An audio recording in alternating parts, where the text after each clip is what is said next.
नमस्कार दोस्तों, PSSM blessings परिवार से मैं मिशा गुप्ता डेना मरियम जी की पुस्तक रुक्मणी और कालचक्र का फेर के अध्याय 31 ऑडियो 104 में आप सबका हार्दिक स्वागत करती हूँ। अभी तक हमने सुना कि सुजाता युद्ध क्षेत्र में पहुंचती है और काशनी से मिलने के पश्चात अपने पुत्र और भाई के विषय में चिंतित है। आइए अब आगे बढ़ते हैं। सुजाता कहती है, जब मैं यह सोच रही थी कि मुझे क्या करना चाहिए, मैंने देखा कि सुमति कुछ महिलाओं को सामग्री दे रही थी और मैं उसकी ओर गई। उसका अभिवादन करने के पश्चात मैंने उससे पूछा कि क्या उसने ईशान को देखा है। अंजलि ने मुझे बताया था कि तुम आ गई हो।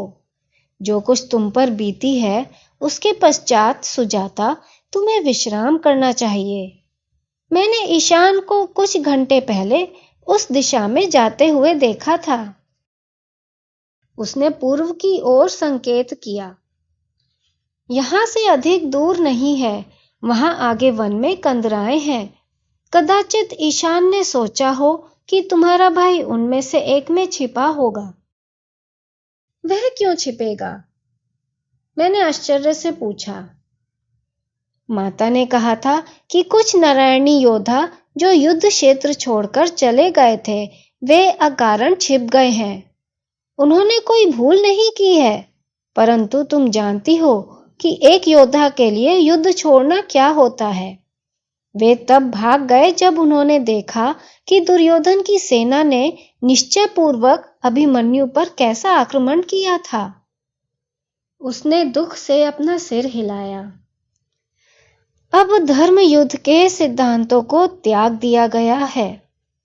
यह अंतिम व्यक्ति तक आर पार की लड़ाई होगी। यहाँ के एक घायल पुरुष ने मुझे बताया कि अभिमन्यु की मृत्यु के पश्चात उसने युद्ध क्षेत्र में प्रचंड आकार की उग्र रूप में माता की छवि को देखा, जैसे कि वह स्वयं काली मां बन गई हो। परंतु वह हर समय यही थी, है ना? वह द्वारका में थी। वह केवल कल यहाँ आई थी। संभवतः वह यहाँ और युद्ध क्षेत्र दोनों स्थानों पर हैं। श्री कृष्ण ने वचन दिया था कि वह कोई शस्त्र नहीं चलाएंगे, किंतु माता ने ऐसा कोई वचन नहीं दिया था। उसने मेरी विचलन को अनुभव करते हुए कहा, दूर नहीं जाना। यदि तुम ईशान को ढूंढ नहीं पाती हो तो वापस आ जाना और विश्राम करना, और यदि तुम उसे ढूंढ लेती हो तो उसे यह भोजन देना। वह घंटों से खाए बिना गया हुआ है। मैंने वस्त्र का एक थैला उठाया जो उसने मुझे दिया था, और धन्यवाद करते हुए मैं उस मार्ग की ओर चल पड़ी जिसे उसने दिखाया था। सूर्य आकाश में अपने मध्य बिंदु से अधिक आगे था, परंतु वहां अभी भी कुछ घंटे का प्रकाश अवशेष था, इसलिए समय मेरे लिए चिंता का विषय नहीं था। जब मैं निकली, सुमति ने कहा था कि वन से होकर चलने पर वह कंदराएं मिलेंगी जहां अभिषेक छिपा हो सकता है। संभवतः ईशान उसके साथ वापस नहीं आया क्योंकि मेरे भाई को चोट लगी थी, या कदाचित अभिषेक लज्जित था कि वह वहां आए जहां युद्ध में घायल हुए योद्धाओं का उपचार किया जा रहा था।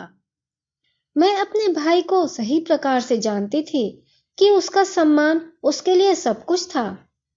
इन सभी चिंताओं के मध्य मेरी सबसे बड़ी चिंता यह थी कि मैं उसे मेनका की मृत्यु के विषय में कैसे बताऊंगी। यहाँ पहले से ही इतनी अधिक पीड़ा थी, जिसमें युद्ध के दृश्य और गंधें परिदृश्यों में और यहाँ तक कि हमारे नीचे की धरती में भी व्याप्त हो गई थी, कि मैंने ठान लिया कि मैं अभिषेक को मेनका की मृत्यु के विषय में कुछ नहीं कहूंगी जब तक कि हम घर वापस नहीं आ जाते। मैं एक संकीर्ण पथ का पालन करते हुए वन में प्रचुर दूर तक चली, जब तक कि वह समाप्त नहीं हो गया। मैंने आसपास देखा, परंतु मुझे कुछ भी समझ नहीं आया जो कि एक कंदरा के समान दिखता हो।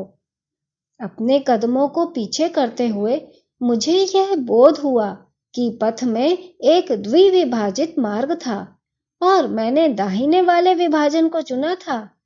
इस बार मैं बाएं गई और फिर कुछ समय तक चलती रही जब तक मैं एक और अंतिम छोर के पास नहीं पहुंच गई।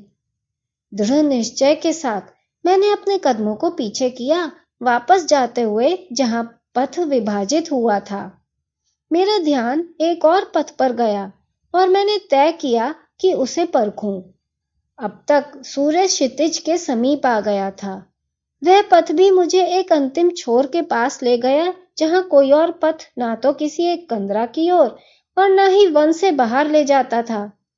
मैं घंटों से चल रही थी और मुझे समझ आया कि मुझे ईशान की खोज छोड़नी पड़ेगी और वापस उस क्षेत्र में जाना पड़ेगा जहां से मैं आई थी।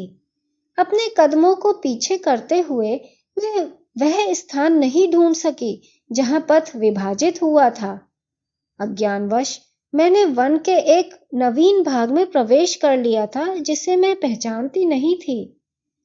लंबी होती छायाओं को ध्यान में रखते हुए मैं जानती थी कि पूर्ण रूप से अंधकार छाने से पहले मुझे बाहर निकलना होगा, किंतु जितना अधिक मैं अपने कदमों को पीछे करने की चेष्टा करती, उतना ही अधिक मैं भ्रमित होती। मैं एक भूल भुलैया में फंस गई थी। रात के पशुओं की पहली ध्वनियां मेरे सतर्क कानों तक पहुंची। हर चटकती शाखा ने मुझे चौंका दिया और अतिशीघ्र मैं इससे उबर गई। मेरा मस्तिष्क उन सभी भावनाओं पर विचार करने लगा जो मेरी प्रतीक्षा कर सकती थीं यदि मैं एकाकी अंधियारे वन में रहती। वहां निश्चित रूप से सर्प रेंगते हुए हो सकते थे। अंबा के विपरीत मैं वन में सुखी नहीं थी। अंततः जब मेरी बुद्धि ने कार्य करना समाप्त कर दिया तो मैं वन की भूमि पर बैठ गई और अपने सीने से सिसकियों को उठने की अनुमति दे दी और मेरे मुख पर अश्रुओं की बाढ़ आ गई।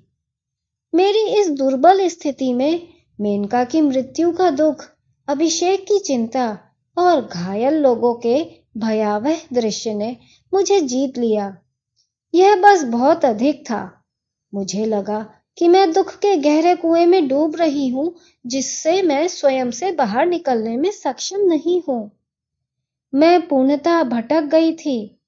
एक पल जिसमें परिस्थितियों के प्रति पूर्ण समर्पण का भाव था।